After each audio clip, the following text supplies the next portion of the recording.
Hey guys, Michael Edward here with True Trading Group. Okay day today, much slower day, quieter day. I didn't really do much, was very inactive today.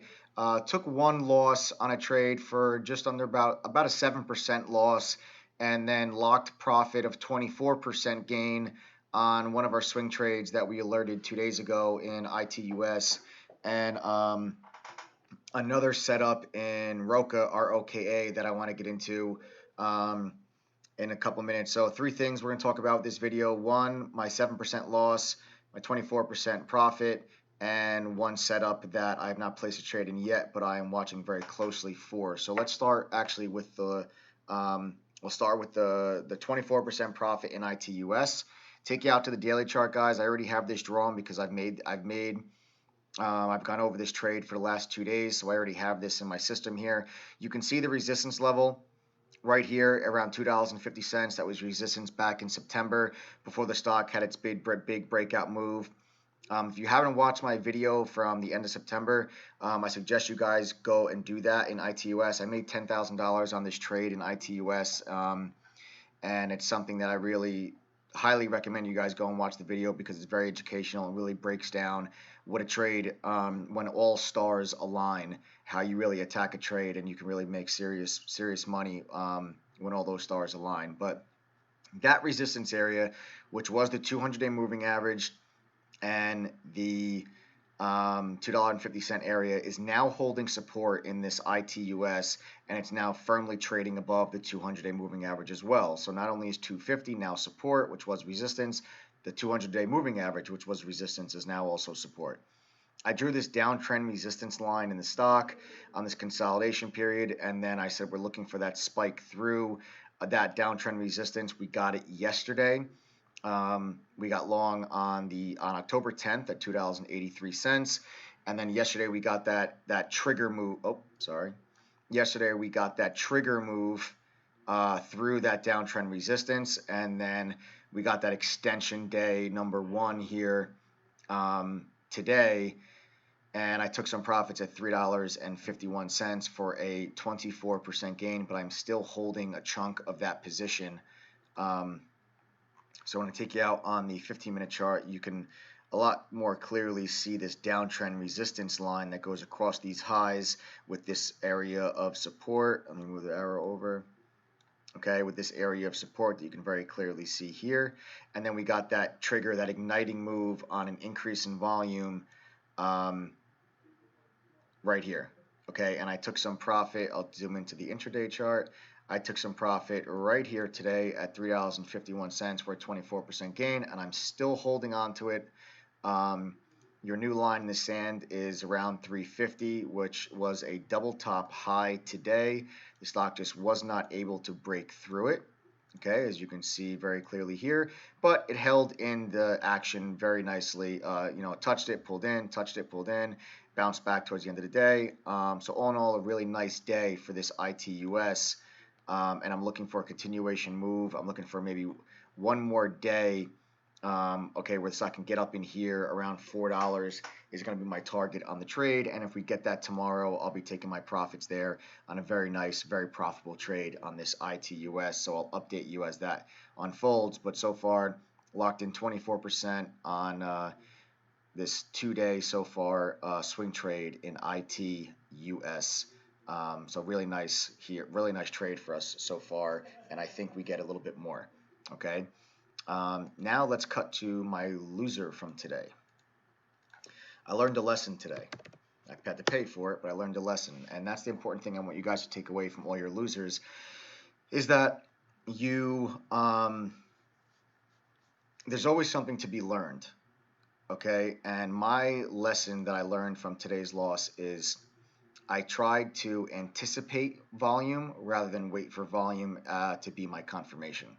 I really love the daily setup in PRPO. It popped up on my scanner yesterday after this big move. You see the increase in volume. The stock usually doesn't trade any volume, and all of a sudden it gets that volume around 1:30 in the afternoon yesterday, and then has this big strong rung. I didn't trade it. It just popped up on my scanner. It ends up pulling back in, but then today it gaps up to 250, which was an area of resistance for the stock yesterday. Okay, so you can see area of resistance here, gaps up, puts in that initial morning high. The stock pulls in from the initial gap up, and then it held green right here. Okay, this dotted line right here across your screen is yesterday's close, so breaking below that, the stock goes red. It pulls in, holds support, and then starts to turn the corner and bounce back up. I also then saw this little increase in volume, and I said to myself, okay, volume was still very, very light at the time. Volume was extremely light, very thinly traded stock, and I said, you know what, I'm going to jump in this now because I think we're going to get this move on the daily chart is what I saw. So here is the daily chart, and I saw this 50-day moving average. It was sitting right here, right above yesterday's high. And then you also have this resistance line that goes across these highs, okay, right here, again right here. You can, again here, didn't even get up to it. And then you see here yesterday, on yesterday's high, that area of resistance. Okay, and then plus on top of that, you've got the 50-day moving average. I don't know why this is not staying. Oh, bear with me, guys. Okay, so this area of resistance, if it gets through this, not only does it get through the 50-day moving average, but also gets into this gap. Now, this might not look like a huge gap, but guys, this is $4.45. Okay, that's a huge move. The stock was at 250. So if it got above yesterday's high and above the 50-day, it can get into this gap and potentially close this gap. And that's the trade I was looking for. And with the volume we had yesterday, I thought, and with the gap up today, I thought we were going to have enough juice to get another strong volume day, take us above yesterday's high and up into this gap and really break above $3 and give us a real strong momentum-based move because this is a very, very thinly traded stock, small float, couldn't move very easily. So I went ahead and I jumped in right here at $2.34. Okay, in hindsight, I probably should have waited until I got some more volume because you can see volume just died. Okay, I got one little volume bar and I jumped in off of one volume bar and I didn't wait for the stock to show me that there was consistent volume coming into the stock. And I think I jumped in a little bit too soon. I literally jumped the gun. And I didn't wait for volume to give me confirmation. I rather tried to anticipate the volume rather than waiting for the stock to break out on consistent volume and then buy it on a pull-in when 250 shows me that it's now support, and then look for that explosive move and maybe the formation of that TTG triangle pattern that we talk about when a stock breaks the initial morning high, pulls in, tests that high, it's now support, and then continues higher. And I didn't wait for that to happen. I kind of got away from my strategy and I jumped in a stock a little too early than I probably should have, and I paid for it. Okay, because then what I did was I drew this line and I used this area of support as my stop loss. And then let me extend this line out a little further. And when the stock broke down right here, I got stopped out and I took a 7% loss on the trade. Okay, so even though I lost, guys, it's only 7%, so it's still a very manageable loss. Okay, you know, if you can keep your losers around 5, 7, 8, 6%, you'll be fine because, like ITUS today, when I took that profit, it was 24%. Okay, so still a very, very nice green day for me, but I'm going to take away the lesson on this PRPO that sometimes I tend to jump in a little early and try to anticipate volume rather than wait for the confirmation, and I strayed away from that rule today, and it cost me. Okay, and I paid for it. I paid for that lesson today, but something that I'm not going to do tomorrow. Got to keep that in mind and wait for volume to give me the confirmation that we need, that a trade is triggering. Okay, and that's my loss in PRPO. ROKA. I don't think this stock is done yet. Okay, we traded this stock 2 days ago.